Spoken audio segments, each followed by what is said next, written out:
Well, it's going to become painfully evident that I am not a musician. Spent most of my career as a sports writer, but I was off tonight. Friend told me about this, and so I drove from Milwaukee to be the answer to what doesn't fit in this picture. First open mic here, but I wasn't prepared for most of the people to be off in a profile, because if you think I'm holding my stomach in tonight, it's not happening. You getting that? Okay. Normally I play with a pick, but I think in the spirit of the evening, you know when you come to one of these and they say, "How was it?" And you say, "Oh, it was great, except there was this one guy." That just takes the pressure off everybody else.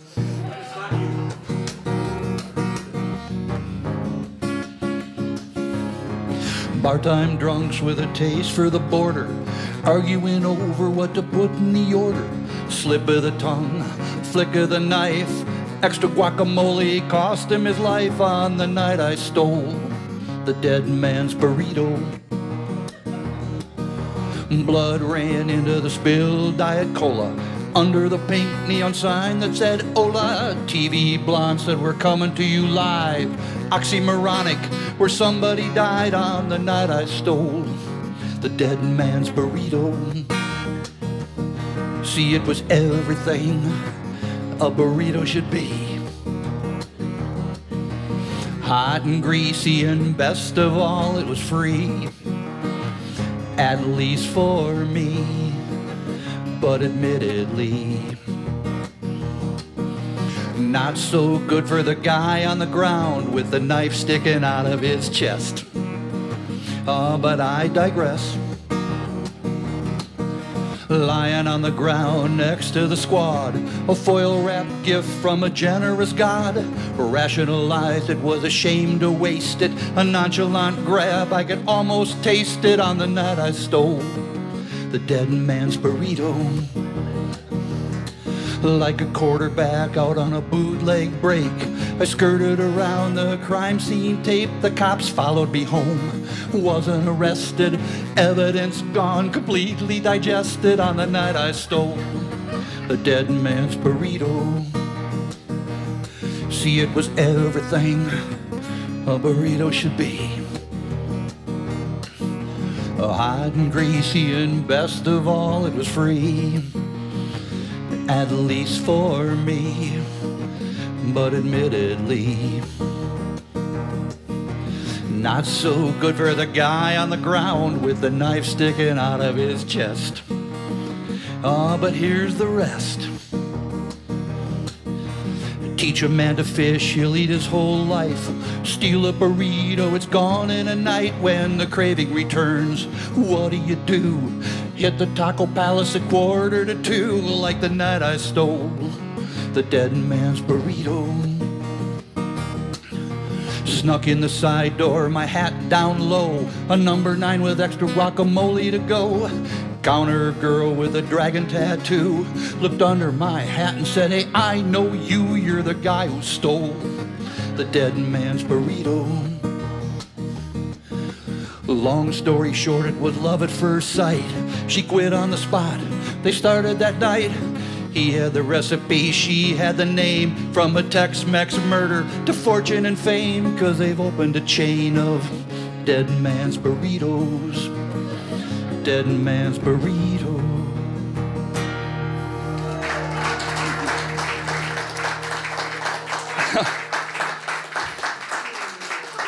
I tried to warn you. Leave it up to you. Do you want, you okay with, would you prefer something like more mainstream or weird or?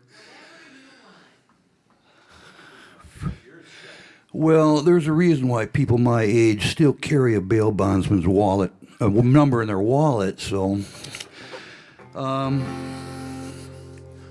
Actually, really, what do you want to hear? Weird or normal? Okay. Which says way more about you than me, I guess. on a country corner, gravel parking lot, sits the old 40 Econoline van that's all but shot. From the guts of the rusted out van springs a spiritual roadside stand where the saviors of soul and rock and roll exchange daily thoughts. They spend all day nonchalantly leaning on the fender. The pictures of cool as the bait of a roadside vendor. But to pass the time away, they talk with each other all day and wonder about the irony that brought them together forever. Man, I'm talking about the kings of black velvet, Jesus Christ and Elvis, the religion of contradiction side by side. And some would whisper it's kind of scandalous, shout it's downright blasphemous, but you can take them both home for $39.95. Jesus says every morning when I see your pompadour hair, it reminds me of something that drives me to total despair.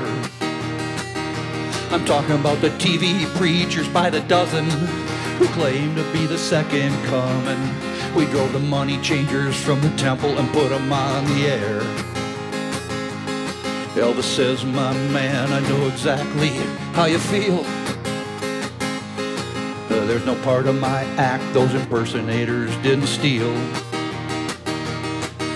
But you can't pray in a public school, but there's no law against singing. Don't be cruel. When it comes to the message, I got the better end of the deal. Those philosophical kings of black velvet is Jesus Christ and Elvis, the religion of contradiction side by side. And some would whisper it's kind of scandalous, shout it's downright blasphemous, but you can take them both home for $39.95. Well, they bet on every car and who was gonna buy what, and they go double or nothing on the totals from a tourist bus. But they could never figure out how someone stone cold sober would spend their money on the dogs playing poker instead of a couple of good-looking velvet honks like us. So they talked of Colonel Parker and Judas and friends who failed them. Elvis joked about the farmer's daughter and the traveling salesman,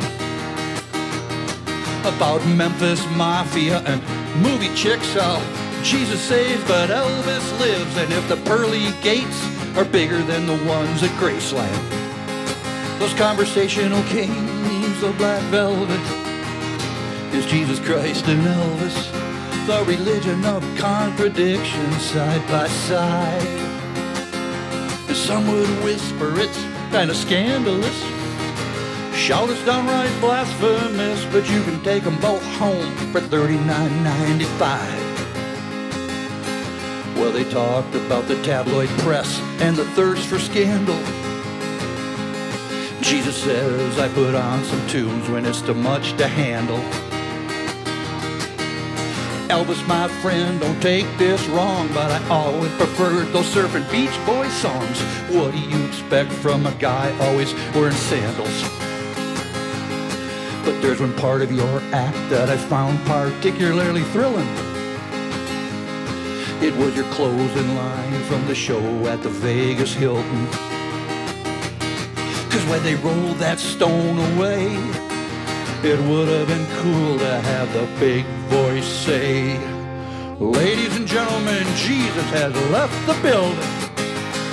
Those resurrected kings of black velvet is Jesus Christ and Elvis, the religion of contradiction side by side.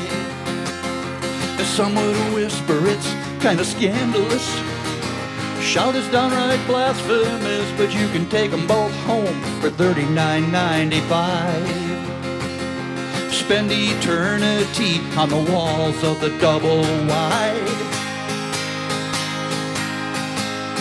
A Saturday